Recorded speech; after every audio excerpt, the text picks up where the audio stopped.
Ladies and gentlemen, welcome to the Truth Train. This is where we fuel a train by speaking the truth. That's right. And fuel is hard to come by these days. And the reason for that is The shortages. shortages of sanity. Sanity shortages. Yes. Ravaging the nation. I will just, in the beginning here, say that we are all the social medias. Mm-hmm. We're talking, we're on the Twitters. The Truth Social.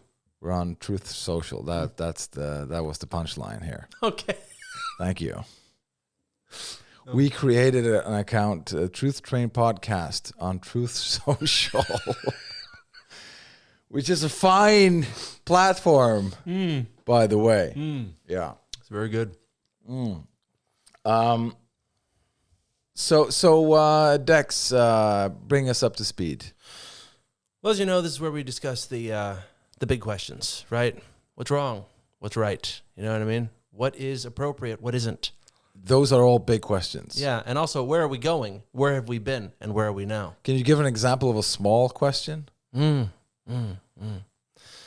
Well, you know, the other night I was thinking, should I make pancakes or should I buy a pastry and put Nutella on it, right? If you ask me, that sounds like a big question. Yeah, but I mean, either Yeah. way, big or small, the important ones, you know? Right. This is where truth is served relentlessly on a hot platter. You know, when you go to a restaurant and they say, don't touch the platter, it's hot? Those are the kind of facts you get here. Yeah. Served on a platter so hot, you shouldn't touch it. Don't touch it immediately. Listen to it, let it cool off. That's right. And then after an hour of this podcast here, you will probably view the world in a different way, I think. You'll be permanently changed. You will see other colors that you didn't see before. You will now hear the sounds that dogs have always heard. They've always heard these low frequencies or high frequencies. Right. But anyway, so, I mean, there's a huge market out there of single men. We did talk about that in a previous episode. We did talk about how people are lonely, and we gave some tips on how to attract the opposite sex. If there's anywhere you get that information, it's right here. Yeah, just look at us. I mean, look at us. I mean, Doesn't it look like we have the information you need? I think the quality of this studio alone, okay, reflects the legitimacy. This is the set. We built this. That's right. We built this. It looks like a kitchen Yeah. in an apartment. You know how much money it takes to create a set? Yeah, Looks $1 million. like- That's what Kamala Harris did. Yeah. When she went to that podcast, Call Your Daddy. Because they had to build a podcast studio to make, like, because she didn't want to fly to wherever they were, so they just used campaign money to build a studio, and it cost them $1 million to make one episode or something. Right. I'm pretty sure there's probably some nuances to that information. I doubt it. I doubt it too. Why this is so funny with people. Why don't they just conclude? Why always? But maybe there's nuances here. Maybe there's some facts we don't have. There's no time. No. There's no time. There's no This time for world nuances ever. exactly. This world goes so fast. Yeah. There's no time for facts. We need truths. Yeah. And that's why the Truth Train is really picking up speed, as you can hear. Always. Yes, we're shoveling truth coal, and our conductor here, Dex. Today's topic is, of course, many of these things that is scary for a human being to hear, but it's about how to avoid being a fatty. Okay, well, basically, let me give you some background on today's topic, right? Yeah. Here we discuss the topics that everyone is continuously thinking about, but no one's talking about. Right. Right? Because they don't even know how to approach it. They don't know where to begin, right? They're out there, they're scared, they're going, is anyone else even thinking about this? They feel alone, right? They feel like threatened by like, oh my God, my mind is like, so here we go. Yeah. I quit nicotine about 5 months ago, and I've been putting on weight relentlessly. It's a fine balance because nicotine withdrawal feels like hunger, right? So on the one hand, you want to stay off nicotine, right? So you go, oh, well, temporarily I'll just, pick up a pastry habit kind of thing. And Yeah, just a casual pastry I had a casual habit. I had a casual pastry habit for a while there. Yeah. But anyway, so you're walking down the street, you're buying an Oreo milkshake where you wouldn't buy one before, right? Your Nutella usage somehow, you don't even know how it's escalating. You just see the empty jars in the trash. Yeah. And suddenly friends of yours are going, dude, you got to put on another sweater. And you go, why? You look because it's making you look like you're more. You know what I mean? Yeah. You need to not put on a new sweater. You have to buy a new sweater. Right. A new size. You have to go up a size. Right.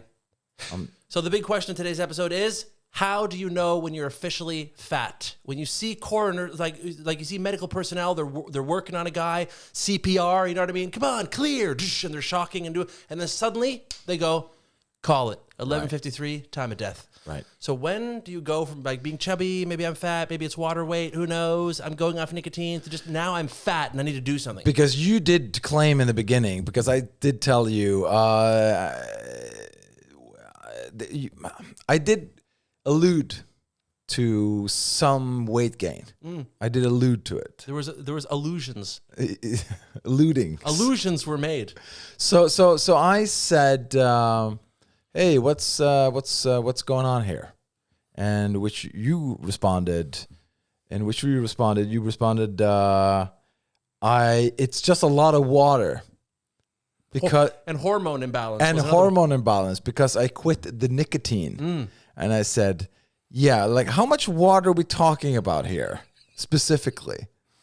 That's right. Because you could like in the desert feed a family of 6 for a whole week at least. And they could take baths and everything. Right? They could enjoy they could just easily wait for the UN to pick them up in the desert. Based on the water amount you had. Right. You were like, what do you call that? Like that oasis. You were an oasis. I was an oasis. Wandering oasis. That's right. But okay, so you said water and hormone imbalance. And I said, well, that's a load of bullshit. Because that is always my response to everything, basically. When you say something. Yeah, that's right. That's not correct. And I Googled it. Yeah. And you were right. Yes, thank you. You were right. Thank you. And I put on my orthopedic shoes and I stood corrected. Right. So then I kind of had sympathy for your situation. But then we started discussing, like, how do you break it to a person that you are now a fat person? How do you break it to them? Because it's not easy. Yeah, and you can't not break it either. Right. That is so right. Because if you're a friend, you tell them the truth and hard truths. Yeah, that's right. Yeah. That's what you do. You tell them. The people you like, you tell them they're fat. Yes. If you like someone, you tell them they're fat. Yeah. If you way before they're even fat. And if you dislike someone, then you tell them they look good and say, keep doing what you're doing. Yes. If you meet an enemy who's gaining weight, like by the minute, you tell them, look, you never look better. Never. Really? You never really gave me a compliment before. You know what? I apologize if that's the way I've come across. That's right. But you look great. Whatever you're doing, that bag of pastries, you go home and you really show them. You know? You show them. You show them who's boss.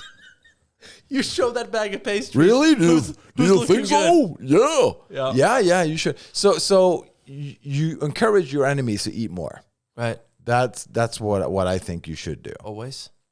And you should tell a friend who's escalating into the upper regions of the curve. Yes, the curve. Yeah. You should tell them that this is not going well. I have now argued with you. I kind of got mad with you the other day because you did tell me that you had 6 eggs for breakfast. I did. And I think that's insane. And but it's not none of my business. Right. But I get upset because that's not a good thing, because the egg yolk is fat, right? And the other things are protein. I was eating my body weight in Christmas granola all year round. Right. And I de-escalated from that down to an egg. So I think we're fine. Yeah, what is Christmas granola for the people who don't know? Christmas granola is half a kilo of butter, okay? And then it's half a kilo of brown sugar. Just stop right there. I think they get the picture, you know? You sure you don't need more details? No, they're not making this. They're not making this. They shouldn't make this. Right. You shouldn't tell them, because that is not good. But it tastes like Christmas because of the cinnamon. Because the people who are listening to this podcast they are our friends. Right. And we shouldn't tell them things that make them We unhealthy. should always call our listeners fat. Yes. You're all fat. Yeah, that's right. But yeah, so you ate a lot of the Christmas granola, and it was a lot of honey, there was a lot of butter, there was a lot of stuff. Right. And you were like, no, it's healthy. It has nuts in it. Right. Right. Yeah, and I also found out that almonds are like 800 calories per 100 grams, Right. which is a lot. Like cottage cheese has like 90. Yes. So there was, you had to like throw out the whole thing, start over. Well, I ate it all, obviously. I ate my way out of it. Yeah, you ate I out. ate my way into a new phase of life. Yes. But here's the problem, right? So you're looking at yourself in the mirror, and then you're going like, okay, wait a minute. I have hormone imbalances from the nicotine, right? Much like a menopausal woman. I'm the victim here, really, Yes. right? And I I'm just, agree. and I'm just trying to make it. I'm just trying to survive, right? And then you have this thought like, I can't be too hard on myself, right? Because I've nicotined my way into being a menopausal woman. And so now I am the victim of that. So I have to be nice to myself. So you're eating things to avoid the nicotine withdrawal. And then at the same time, you look at yourself every now and then and you go like, well, I'm really, really fat. Like I look like a monster truck turned into a human kind of thing. Right. And then you go, I got to do something about this, right? But like, when do you go Auschwitz diet? Like, when do you quit eating? What's an eating disorder? What's menopausal disorder? And what's the nicotine? And what's what? Yes. So when it comes to the starvation diet, which you uniquely phrased the Auschwitz diet, Right. I did that. I was part of this bet that I couldn't go down from 80. Was it like 87 kilos? I don't know how much that is in pounds, but 500 pounds. No, Right. no, but like around 140 pounds or something. What, isn't it? No, 160, 50 pounds. 200. I know this. 200. We have a lot of American listeners. We can't disappoint them. It's about 200, maybe 195. So it's like 80. Like I was like 87, and then and then it's times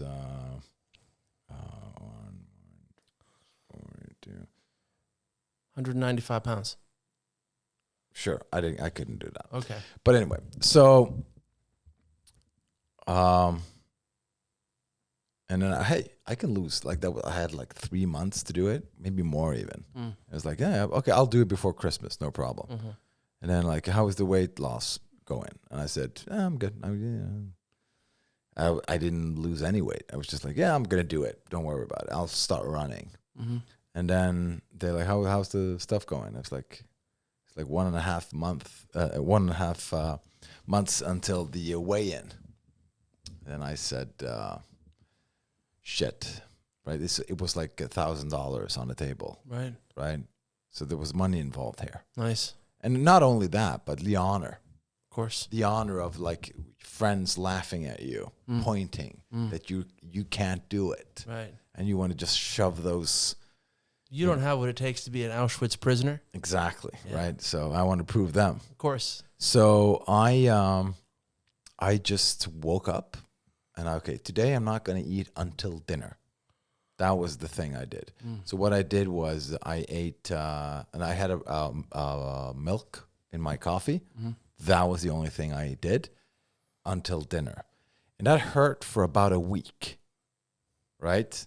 That I was like, shit, I'm like just fucking unhappy. And like the body was like, what are you doing? And then after a week, it kind of went over. Like it just like my body kind of adjusted to it. She's like, yeah, he's not eating. So we'll not ask for food until dinner. And that's what I did. And I lost 10 kilos, which is 6,000 pounds. So I lost 10 kilos. It was delayed. It just hit me. Yeah, it just hit I couldn't you. even, because we don't know the metric system and all that stuff well enough. We don't know it. But it's funny. It's good. funny. It's good. So I lost that in 1.5 months, and I went down to like 77 kilos. So I lost even more than I was supposed to, Right. because I just like my butt. But here's the problem: I didn't look good. Really? I didn't look good. I had some people I met. I worked in the radio at that time, and there was some people I hadn't met for a while, and then I met them at the canteen, and then they said, "Yeah, is everything good?" Wow. I was like, "Yeah, it's all good. Yeah, good. Okay, yeah. You've really you look a little bit skinnier than before." It's like, yeah, I had this bet that I couldn't go down to. Like, oh my god, okay, good. I thought you were sick. Did they think it was heroin, maybe? I hope so. Right. But they thought I would like, I thought you've been sick, like a severe thing, because like if you drop down too fast, it's not good. Really? Because you lose muscle, you lose right. it's just like my face and and I have a female friend who said, you don't look good. She's one of those. Right. Your face is too thin. You're not a skinny person. You shouldn't be a really skinny guy. And so yeah, what a fantastic story. But the point is, if you go that way, that's not good either. So this is what I'm talking about. Yes, right? yes. So even if you call it and you say you're like, what the fuck are you supposed to do? And here's the craziest part. Women are attracted to personality. Yes. For them. Yes. Luckily for us. Thank God. Yes. But anyway, for them, the body thing is like way down there. A lot of them don't even mind. As long as you're not like being like, wheeled around in a wheelbarrow, right? As long as you can walk on your own 2 feet, they're like, this is great. Yeah, what a great guy. Yeah. He can walk. He can walk on his own. This is a dream man for me. It is. Yes. Right? Because of the personality. He doesn't have money. He doesn't have a job. He has no prospects, but he can walk. Right. And I'm so tired of the men who can't walk. Yeah. Right. And when they meet us, they like, okay, I can work with this. What kind of personality do women like? Rich personalities. Right. Who can walk. Right. Right. A wallet that has feet. Right. Yes. That is my assessment. Right. That helps a lot. Right. Like they're willing to accept age, children, alcoholism, drugs, a horrible family, prison time,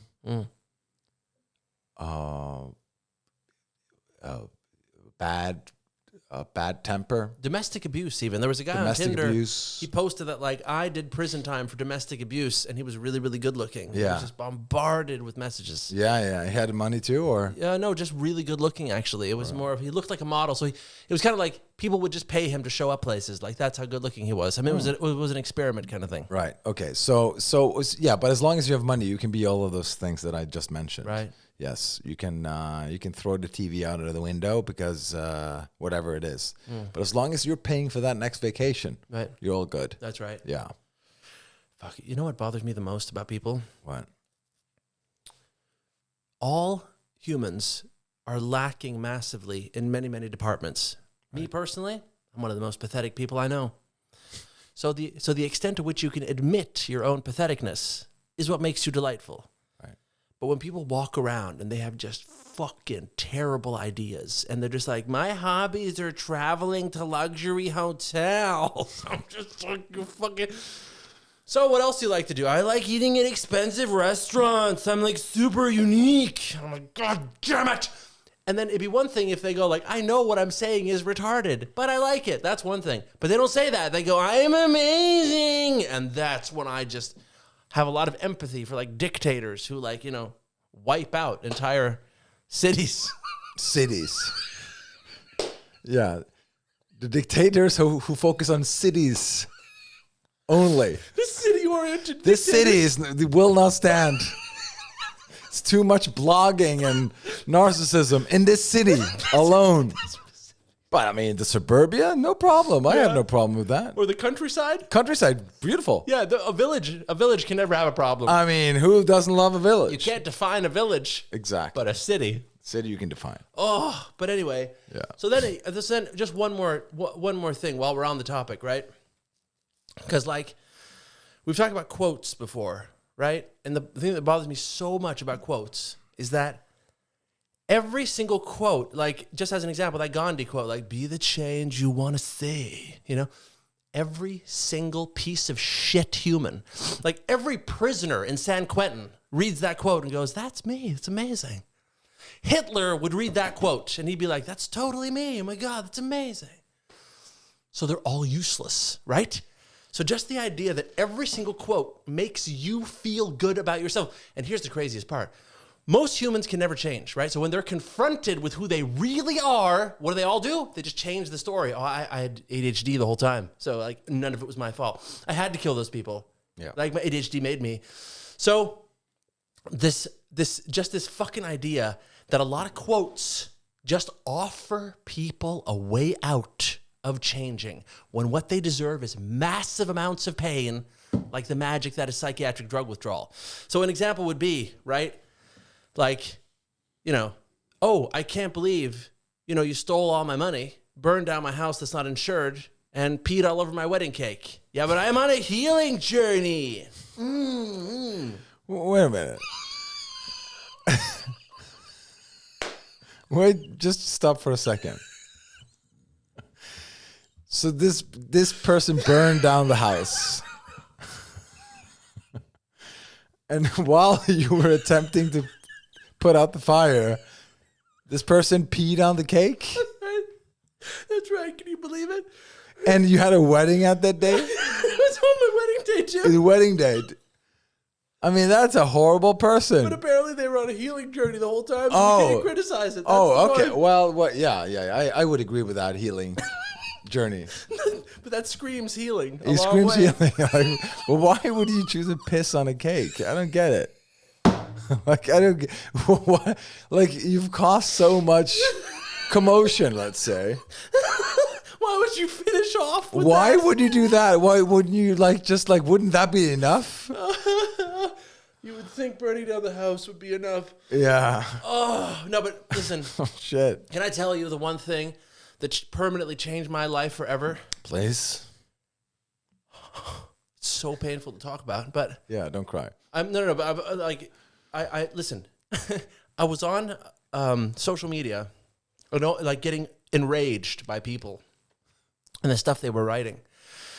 And then I saw a woman, and she was on a beach in Thailand, and she wrote, "My spirit animal is who I am when I'm on vacation on a beach."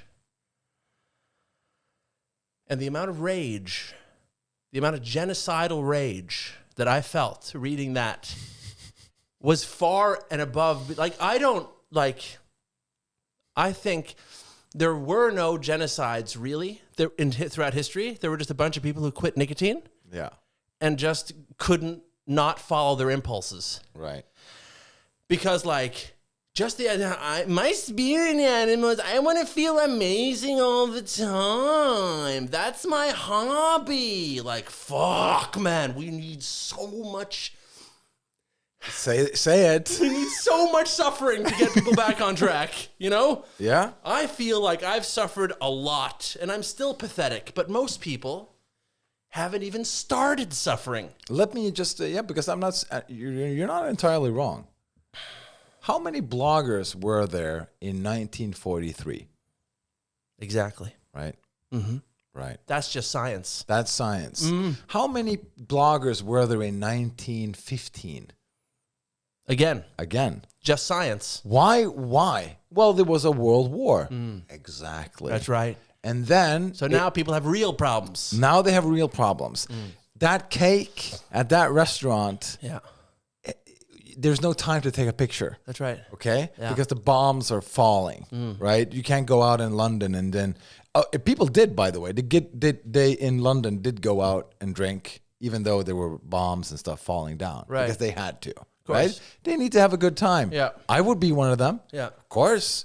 They went on a date, and it's like, okay, you want to go back to my place? No, not on the first date. And then she got killed by a bomb on the way home. Right. Right? That happened all the time. Of course it did. I mean, you want to go? Do you want me to follow you home, or no? I'll take my chances in the blitzkrieg situation on my way home. So that was dating in the 1940s and in the 1914 to 17. Just like bombs raining down, there was no time to take a picture of an avocado sandwich. Yeah. At your favorite place. And everyone was great because they all just shut the fuck up. Yeah, You know? they had to. Can I just say one quick thing? Like, Sure. I see these spiritual influencers, right? And they sit there like jerking off to themselves, like, everything you hate in others Yeah. is actually what you hate about yourself. And this non-contributing piece of shit, okay, who's sitting there with so much arrogance and like just the narcissism is boiling over. I mean, it's like, you know, I mean, it's like, oh my God. Anyway, my point is this. Yeah. If this person was lying in a bunker in a subway station in Berlin in 1945, Yeah. crying, right? Shivering, Yeah. having lost their whole family, all the stuff, all the wisdom you want that you're pretending to have, and this super irrelevant rant you have is in that subway, in the like rolling around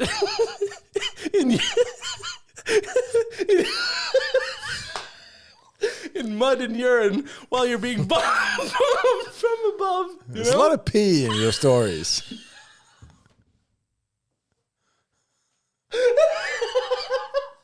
Well, they really hammer home the point. Yes, it does. Yes. Nothing says suffering like pee.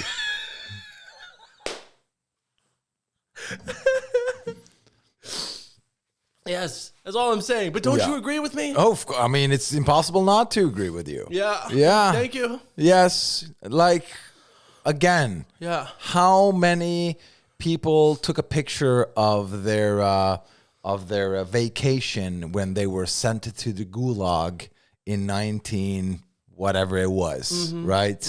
46, 7, 8. This is the cure, and this is a trade-off. Like, this is a situation where you have to make a stance. Yeah, you have to like decide what kind of society you want to live in. Right. A gulag society or an Yes, Instagram society. or Instagram. Like, and I'm not entirely sure. Yeah, it's a tough one. Yeah, because because this is not going to end well. No. Because that eventually, like the society we live in now, where we celebrate narcissism Yeah. at the point at the level we're doing, Right. Holy bananas! That's quite the celebration, and I don't think that's going to end well. I think this is going to be, every time there's like a timestamp. Oh, that's the Renaissance, and that's the whatever it was. First World War, Second World War, like there's old timestamps. I think this is going to be like, that was a narcissistic time. That was the narcissist time. Yep. Basically, like that, we're going to be that's when that the rise of narcissism, which ended everything at some point. Because when the nuclear bombs start falling, if you take a picture of your dinner at your fancy New York restaurant, That's right. that is the perfect picture of the society we live in. Right. Like, I paid $200 for this burger, right, at this fancy place, and this drink. I have a drink, a gin and tonic, and have this fancy burger at this fantastic place. But there are nuclear bombs on the way. And if you then take the time to take a picture of that burger and post it, and maybe like add some filters and some hashtags while the bomb is coming, because you have only, what is it, like 15 minutes to react or something? It's something like that. A nuclear bomb? Yeah. React how? Where are you going to go? Before it strikes. But what are you going to do? What do you mean? Not post? Is that all you're saying? You're going to die anyway, but No, just but don't it's a post? perfect metaphor for the society. Like, Right. You choose to Your have last your last 15 minutes. your last 15 minutes. You need those likes. You rather have those likes Yeah.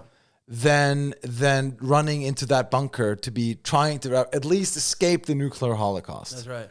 And I think I can bet you. I mean, if there's a way to bet on this, and I would, everything, I would sell my moped. That's how serious I am on this. I would sell my Vespa to invest in a wager, on a bet that if there's nuclear bombs on the way, people will post about it. Yeah. That is just it's not like when CNN, MSNBC, Fox News, and all the national security, alarm, radio, whatever it is, computer, Apple, warning signs, bombs are on the way, get to a shelter now. People will post. I can bet you Instagram will then see posting will be happening after that warning signal has been broadcast. That is when the time that is a huge posting time, and people will be lying in the bunker like, I can't get reception. I need to see the likes, and like I want to see how many people have sent me messages about, I hope you're secure. I remember in London many years ago there was a terrorist attack. And there were people walking around stabbing people or whatever it was. And there was this person I knew that studied in London many years ago before this happened. Like, long time ago. Moved back, everything. And then after the terrorist attack, people put on their Facebook, on their picture, like, safe, I'm safe, I'm safe. They put that on their picture. Like their profile picture, and I'm safe. And like I'm not hurt in London, right? And that this person who lived in Scandinavia at the time put that on their profile picture as well.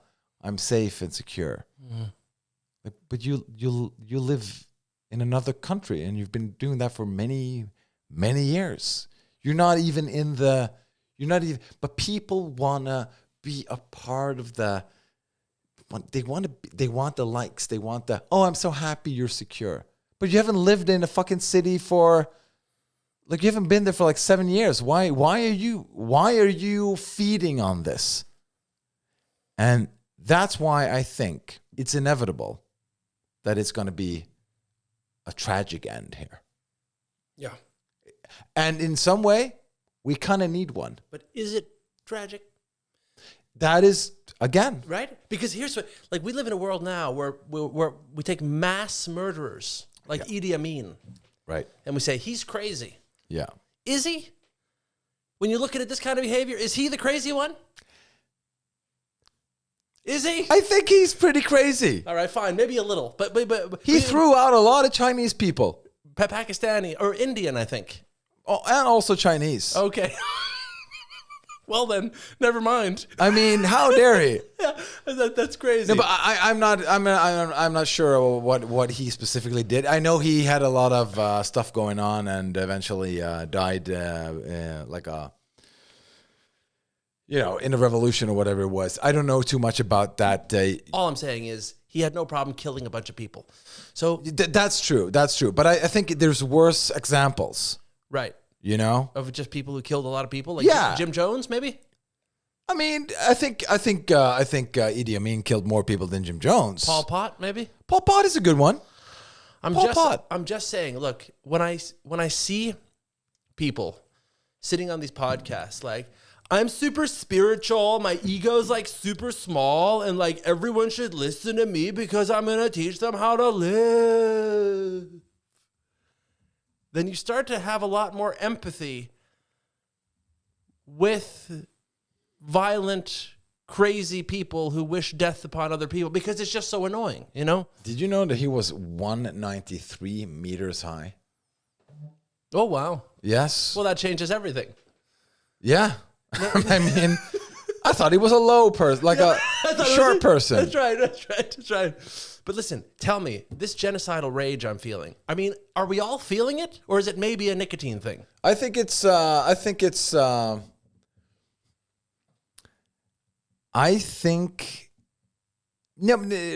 I've known you before you quit the nicotine. Right. And you wanted to kill people then also.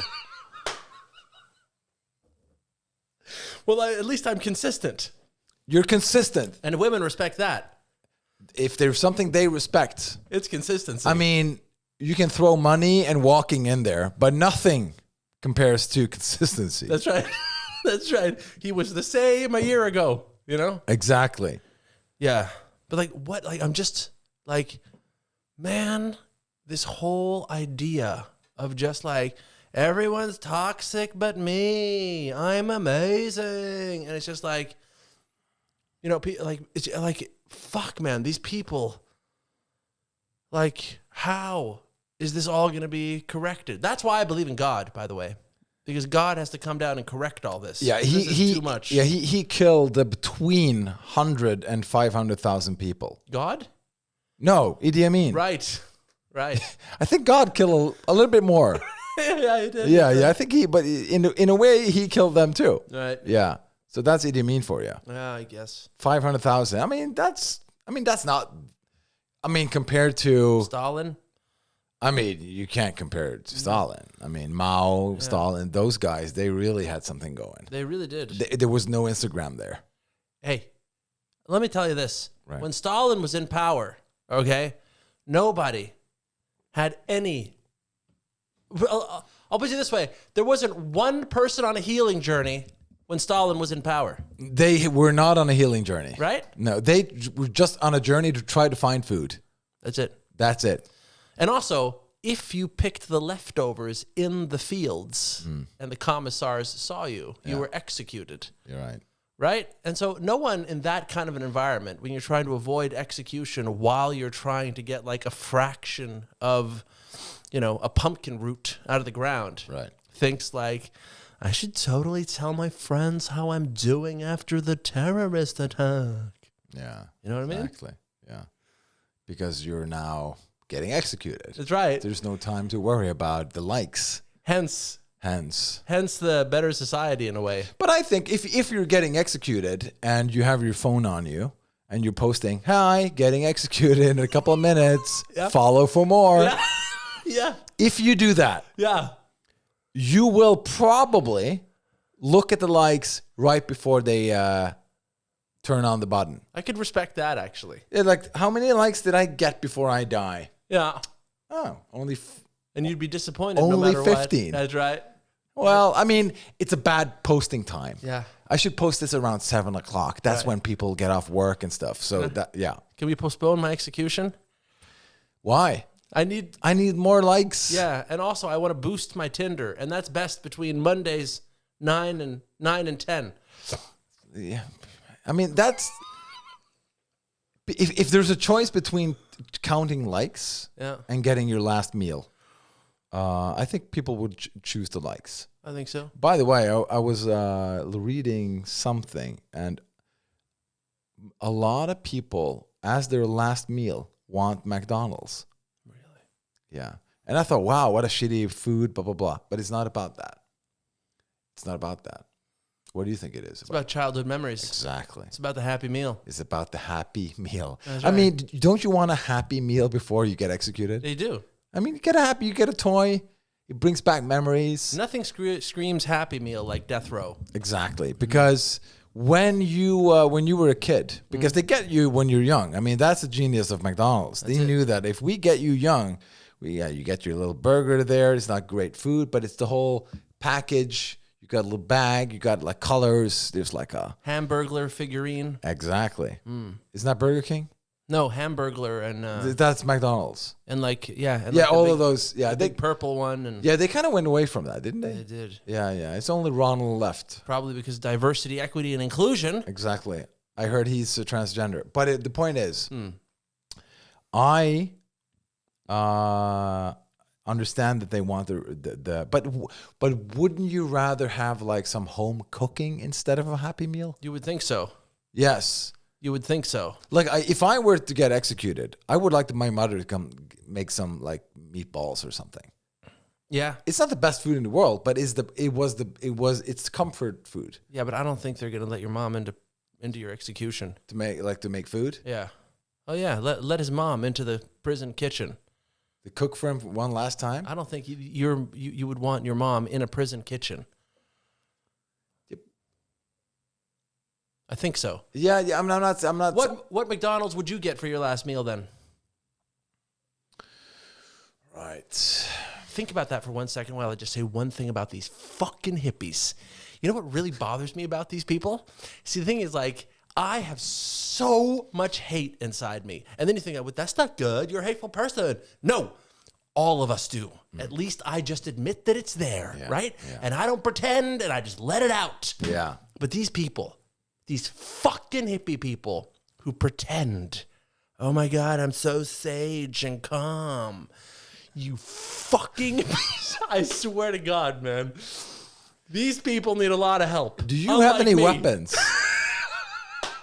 Do you own a gun? Do you own a gun? No, No, not yet. I'm a pacifist. Right. Right. Can't you tell? Yeah, yes. Oh. I mean, it's allowed to hate people even though you're a pacifist. It's just rage. It's just bubbling over from the nicotine. I need to let it ride. I mean, you can hate people. Yeah, it's the nicotine again. Yeah, but I need to let it ride. I've had these conversations with you before. It needs to burn itself out. Yes, but how many years does it take? 80, 90. 80, 90 years. Yeah. When you die. Yeah. And finally, at my funeral, you can say that, well, it's finally burned out. Well, I guess his nicotine withdrawals are over. Yeah. And then we lower you into the ground. No, but seriously, there's just something about, like, you know, I meet so many of these people, right? And it's usually like, hello, my name is Michael, and I don't know what interests me in life, but I'm a little depressed. Then they find the spirituality bullshit, take a fucking yoga class. Then they go, I'm going to be a yoga teacher. They come back from yoga fucking teacher training in Bali, and then they talk like this. Hello, my name is Michael, and I'm super enlightened. So this fucking non-contributing piece of shit has now decided that that's how an enlightened person talks, and I'm going to pretend to be one. And that'd be fine if they knew what they were doing like a fucking psychopath, but they believe their own lie. God damn it. It's so annoying. I can't even function. I think you need nicotine. Okay, whatever. Tell me about the McDonald's you'd have. I think I would go for like a McFeast probably. What do you mean? Isn't there something called McFeast? Of course, yeah. Yeah, McFeast, chili cheese, And then what? and then a bunch of fries and maybe an extra cheese on the side. You know, I told you I used to go to CrossFit so that I could eat 10 burgers directly after CrossFit because I convinced myself that it would bring up my metabolism so they would just burn up on entry. Yeah, it doesn't work that way. But yeah, when it comes to the what was this? We were just talking about how inmates want McDonald's for their last meal. And Yeah. But before that, you were tirade about. I just deviated over. Bali. Yeah, but this is the funny thing because when people talk slowly, Yeah. because that's what they pick up when they go to Goa in India, or Bali at their Serenity camp. Yeah. And it's like, hello, welcome. And it's like calm. If you talk calm, people will listen. Yeah. And I've also noticed this when I listen to debates. And there's always like a British person who's defending the worst point you can have based on something, like continuing something that is horrific. But we need to continue this because if we look at the statistics, people over the years has been, and it's just like, well, he's smart and he talks slow. Obviously, he knows what he's talking about. Right. And then there was this author guy who had a book called Provoked. It's about the war in Ukraine, Russia thing. And he's an American guy, and he says, "Can you talk faster?" Nice. And the British guy, this is very rude, and he was just defending that we should just like continuously kill people and then throw people into the meat grinder, and like yes, I mean they will never win the war, but it's important to just kill people to show a point, like Right. that was basically his thing, and this Scott Horton guy. Talk faster. We have an hour here. You're using up value. We're not getting anywhere. You talk so slow. And then the British guy actually had to talk faster. And then he kind of lost because he lost his authority. You did, right? Yes. You did, right? Yes. And have you ever been to a yoga class? No. Yeah. Oh, man. Oh, yeah, I've done one. Yeah. But listen, here's what's interesting, right? If you truly are a spiritual person in the sense that you live by some kind of philosophy that we all want a piece of, Right. then you're fucking easygoing. Right. You're the coolest guy in town. Right. And people go, whoa, how can I become like him? But it's not like that. They walk in, it's like, hello, my name is Eduardo. With these fucking noises and nuances. Stop fucking trying so hard. Anyway, here's what really fucking bothers me about these people. So basically, they'll say stuff like, I can't deal with money because I'm too spiritual. Anyway, let me fucking say, first of all, the fact that you say you're spiritual negates the spiritual. So you can already go fuck yourself there. But let's say you make the point like, I'm super spiritual, so I can't deal with money. I can't fill out a tax return. I can't have a job, and I can't be stressed, and I can't live in a city. And I need to work with chickens because I'm so spiritual. Go fuck yourself. How's that sound? Because all the stuff you are fucking describing is just avoiding everything that's difficult, and all the wisdom you seek is in facing the stuff you don't want to face. And the stuff you do every day, which is, walking around, you yell at people, you're picking fights, you're facing life. That's spirituality. That's spirituality. But didn't you at one point tell me that you wanted to move out of the city and then raise chickens? In a weak moment. Before I figured all this out. Yes, exactly. Because you did tell me that you wanted chicken and animals. Yeah, but now I want to stay in the city and fight. But didn't you also want to fight in the city? Because you did tell me that you wanted the people to live at your farm. You want to buy a farm, live there, and have people come there to listen to you.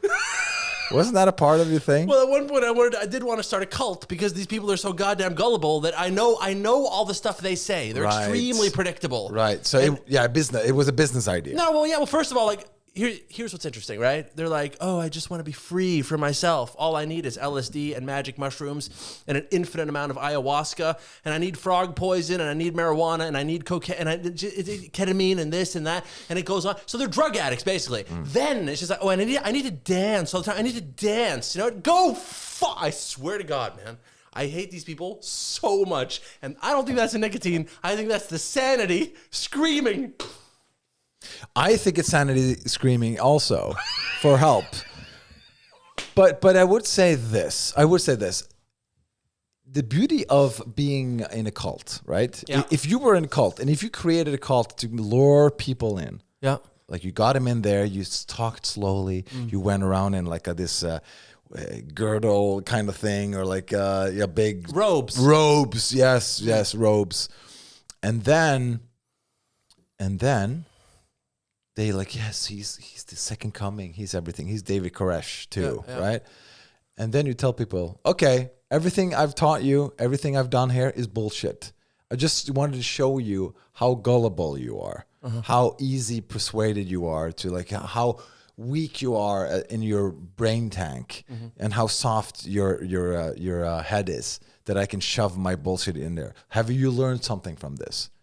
They're like, I think this is a test. Yeah. Like they wouldn't, yeah, because it's like this. If there was a spaceship that came today and told everybody on their phone, like they just hacked everything and like was just talking to us telepathically.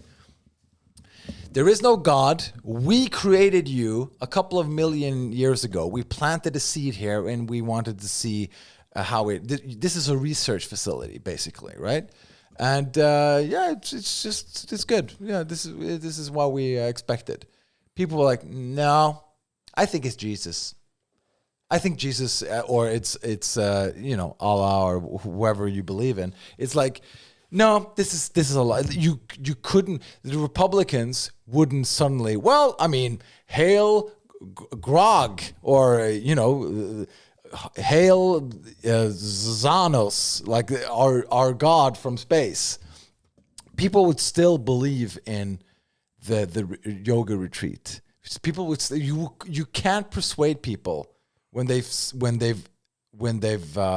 established a thought. That's like true. that. It's just the way it is. You can't like, oh well, I see a spaceship. I see that they look like us. I see that they are vastly more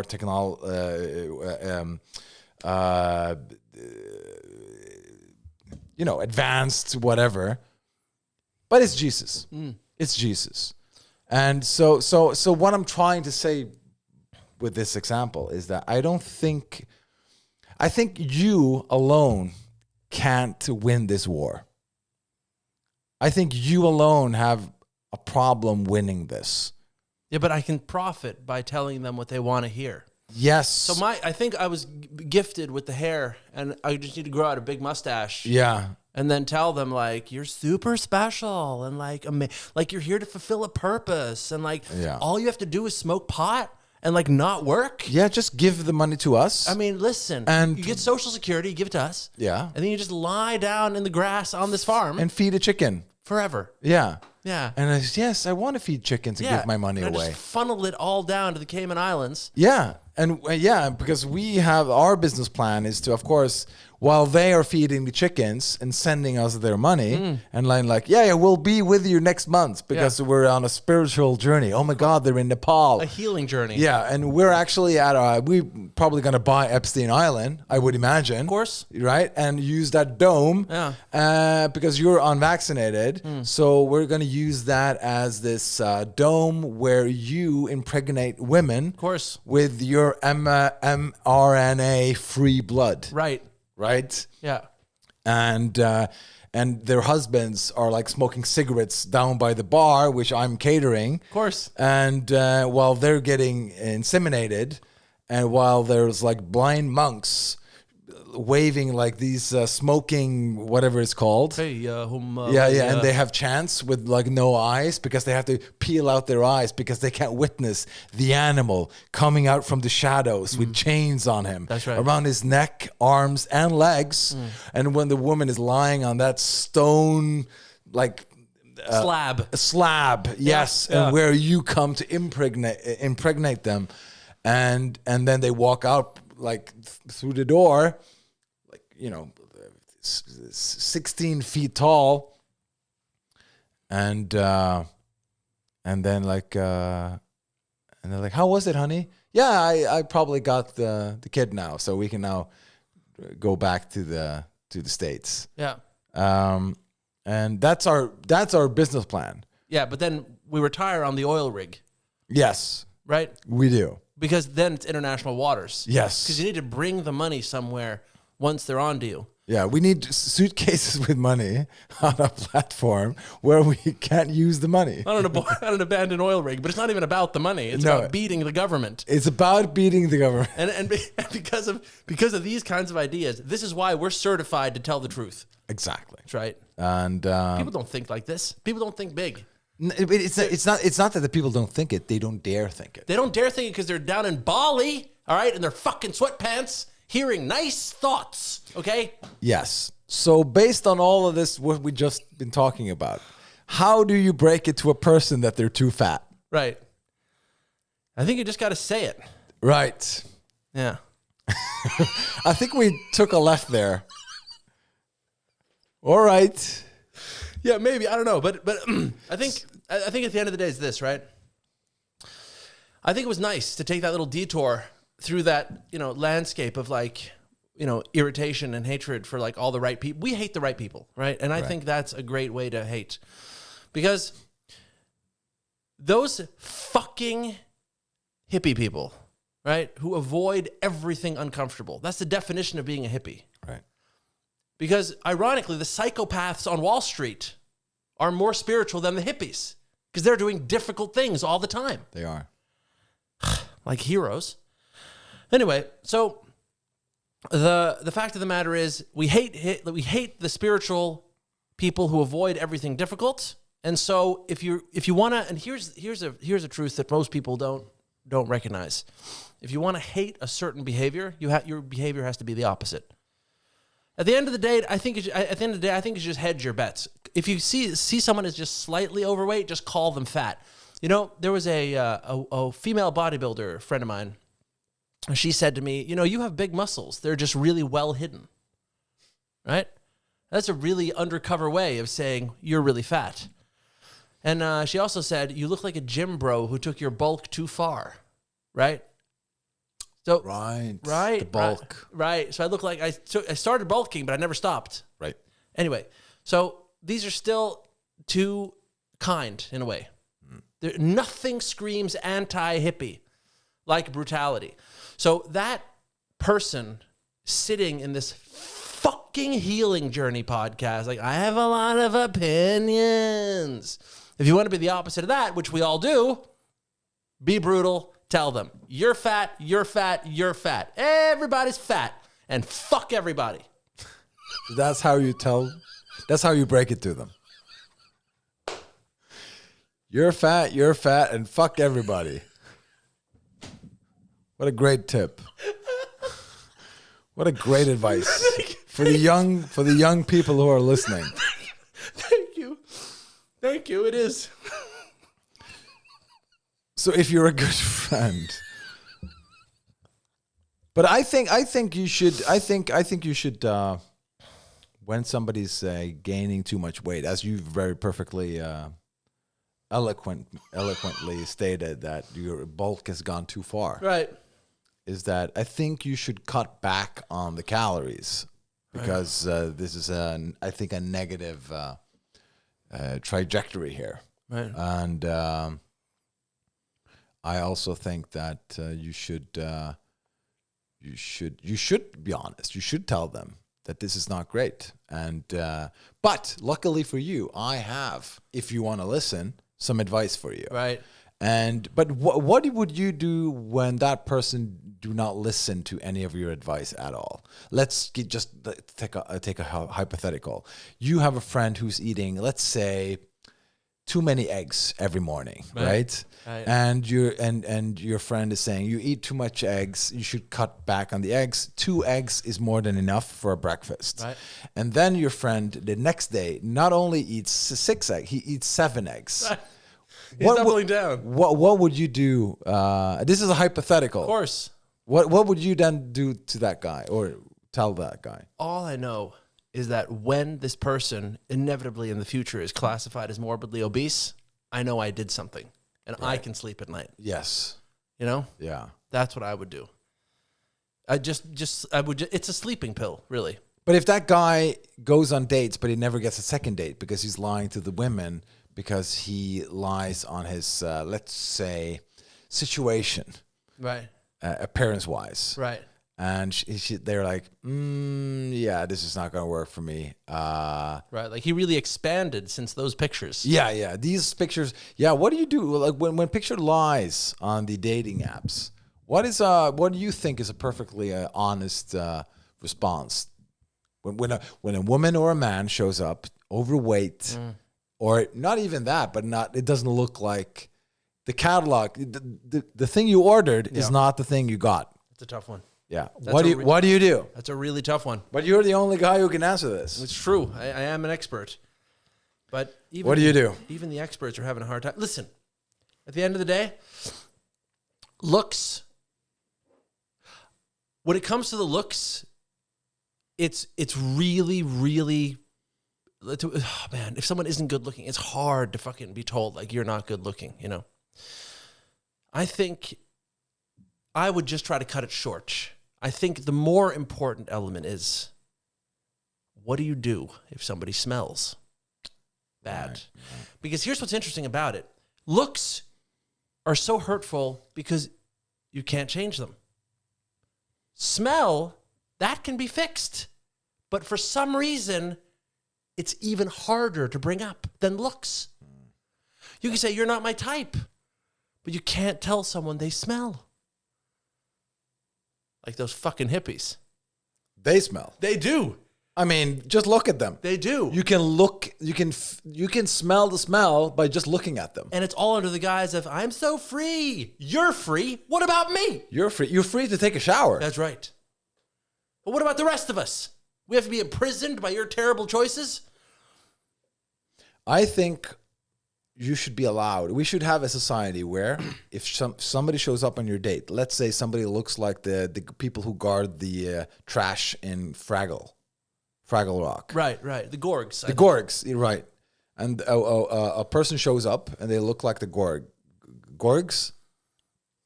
You should be allowed to listen, I have to go. And like, what? And then like, yeah, I'm sorry, I got to go. You should be allowed to do that. But if they say why, what do you say? It's because of you. And then they say, what about me? Yeah, exactly. What about you? And then they say, yeah, I don't get it. What is it? Yeah, you don't get it. And how long are you going to keep this dynamic up? No, you don't get it. That's exactly right. Right. You don't get it. And then you walk away. Then you walk away. Wow. I don't get it. Yes, that is correct. You do not get it. Wow. You do not. Wow. What a hero. So I think that should be allowed in society. Of course, nobody does. I mean, there's probably stories where that has happened. What I would recommend everybody, have you seen Jason Bourne? The movies. Yeah. He does a thing that I think everybody should implement into the dating world. Right. He says, he calls the enemy, like the government or whatever. I'll give you the microchip, but I'll call you back where the pickup is. So now they're planning on like, okay, he's gonna call us, and then he says, okay, meet me at that restaurant on the corner and that street, 11 o'clock alone, right? So they show up there and they have like snipers and everything ready, but you're not at the restaurant. You're standing somewhere where you can see that they're organizing the ambush, right? That's what you do on dates. Hey, meet me at that cafe. But you can see from another cafe, building, whatever it is, right, that they are walking in, and then like, no fucking way. And then when they show up, you just tell them, something came up, emergency, we need to reschedule. I'm so sorry. You lie. Of course you lie. Always lie. You always lie. And then they like, oh my God, but I came here now. I'm sorry. But they lied too. Of course. So who's lying the most? Hey, who's lying now? Who's lying now? A lie for a lie. Exactly. So I think this is the way to go in the dating world. Think like Jason Bourne. The government is after you. People want to catch you. They want to interrogate you, and they want to destroy you. But if you hide in another building where you can watch your date enter, you can now escape the situation and never engage. Right. That is a trick. Be Jason Bourne. Be Jason Bourne. On a date. On a date. Beat him up too if you want to. I mean, you know. You know what I was thinking? Like when it comes to this dating stuff, is like, you know, I'm in a 12-step recovery fellowship, and there they teach us like, you're only as sick as your secrets. It's very important not to lie. All this stuff. Yeah, I disagree with that. I disagree with that totally, because here's the deal. You know, the dream woman for me is the woman who is nice enough to lie to me about all the right things. Right. Have you been with a lot of guys? No. Are you sleeping with anyone else right now? No. Do you think I'm not fat? I don't think you're fat. You know? But didn't we just a moment ago tell people to tell you're fat, and fuck everybody? Those are your friends. Oh, that friends, exactly. Not your relationship. Exactly. Yeah. They think you're perfect always. Yes. That's why you need good friends, and they tell you you're fat, but the person you're dating says you're perfect. Friends don't lie, but your woman does. Yes, but for the right reasons. Right and reasons. And where in the right areas. Right. Right? So don't marry me and then cheat on me and then lie about it kind of thing. But just like, hey, you look great. Yeah. Hey, this burned food tastes amazing. So obviously we are male and we date the female. Right. And a message to all the women out there: don't talk about your exes Ever. Well, I mean, unless it's a natural conversation. But for me, I've been with some women, and they always like talk about like an ex, like is as if I want to listen or hear the story about something trivial. As if people are standing in line for that story. It's like, yeah, I was dating a guy, and we kind of he came here, and then he wasn't here, and then we went to dinners and stuff, and like, okay, like, why are you telling me about a person who just came sometimes into the town and fucked you and then left? Yep. Why? What is this story? No, we're just talking. No, you're talking. I didn't ask for this. Like, I don't want to hear a guy who's emptying himself around your area. Exactly. He's just a sprinkler around you. Oh man. That's not what I want to hear. If you like, women always tell you, Yeah. I want to feel special. I want to feel unique. I want to be a person that I want to be the only one. Yeah. Isn't every song about that? You're the only one. You're the only one. Only one. Only. Yeah. Good. But why don't they think that the men wants the same thing? We also want to be the only one. Right. It's exactly the same. But they kind of forget that. They think, like, I want flowers. I want to be the only one. Sure. Do you know what I want? I don't want to hear that you've been drowning in other people's sperm for the last 20 years. Men want to feel like they're one of many. It's just in the disconnect. Yeah. I think it's basic empathy, to be honest. It is. I think it's basic empathy. Yeah. Where I'll give you flowers and I'll tell you you're great. You're special. You're the only one. Yep. The only thing I want in return is not to hear about you being covered in other people's DNA. That's right. That's the only thing. That's all. No flowers. Yeah. No letters. Yeah. No chocolate. Nothing. No, nothing. Don't need anything Just don't tell me about the DNA. about the DNA. That's it. And they can't do it. No. Many can, but a lot of them can't. Yeah. So what the fuck? That's what separates the great ones. I was just like, like, and another thing is just like the ones who are like, I don't know.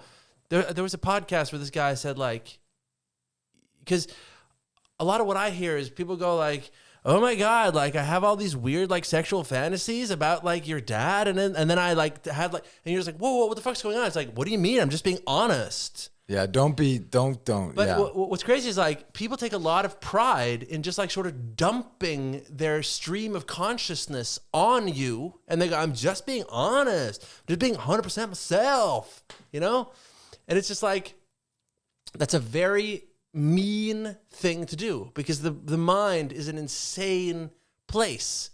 And if you sort of believe all that and believe that people want to be like attacked by your stream of consciousness, then you should go to Bali and do yoga teacher training. Yes. Those are your people. Yes. That's where the idiots are. You should go to a place where some people sometimes are blown up by a bomb, by the terrorists. In Bali? Yeah, that happens in Bali all the time. Does it really? I mean, there's a lot of Muslims down there who wants to kill. There's been terrorist attacks. Okay. In Bali. I mean, Indonesia. Come on, it's a Muslim country. Is it? Of course, but I'm not saying all Muslims are bad here. Obviously, they're not. But some people like to blow up other people. And I'm not disagreeing with them either, because, I mean, the West has been blowing up a lot of people with sandals too. Right. I mean, camels and sandals have been flying everywhere. Right. So we're not perfect here, okay? No. We're not the great ones. No. It's so funny, like, oh my God, they killed 10 people. Yeah, but we did kill 5 million people from after the 9/11 thing. So, I mean, maybe not bomb everyone. Yeah. So, but we agreed, me and you, Dex, that a war is the only thing that can prevent this narcissism. It's true. And like it's been said before, like my big dream, right? I've said it before, but I'll say it again. Like my big dream, society collapses, right? And now suddenly the only goal you have is like rummaging for scraps of food and trying to get water from the local well. Right. You're shooting other people because there's only so much water. Yes. There's murder, there's mayhem, right? Yeah. And then you asked me at one point, who's in charge in this landscape, right? Yeah. Whoever has the most testosterone. Yes. Because the future belongs to the synthetic alpha male. That's 100%. And nobody would disagree with you. Ever. People, thank you for listening. Bye.